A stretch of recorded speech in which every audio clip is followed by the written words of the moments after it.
I have the impression that this election campaign is also about a new kind of leadership people are searching for.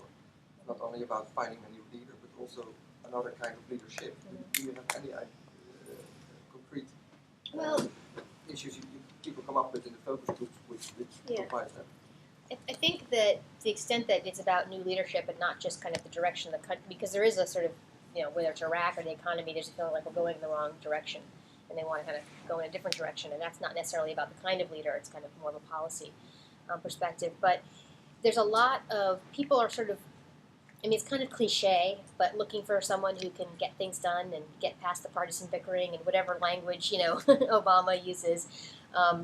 And others use. And you see it, it's interesting, you even see it, we did some research in some Democratic primaries over the last year, and you see, even among Democrats, there's a desire to elect someone to office who isn't just a liberal ideologue, but is actually somebody who can work with other people to sort of get something done. I think there's a sense that nothing's really happened, and the things that have happened haven't been very positive for our country, and there's a sense that could we sort of step out of the fighting and actually do something, because we have these enormous problems. We have an enormous healthcare problem. We have an enormous problem with the housing market. We have an enormous problem with energy costs.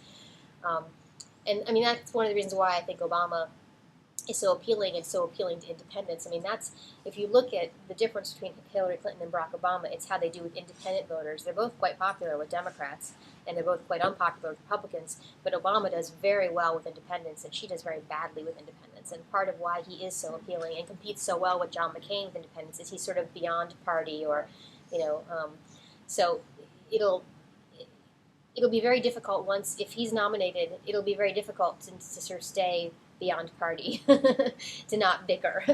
But at the moment, he's occupying that space really, really well. And I would also say, George Bush has been the most for someone who was a uniter, not a divider, he has been the most polarizing president we've had, in I think maybe ever, but he's certainly in recent history. And so I think people are weary of that kind of way of governing.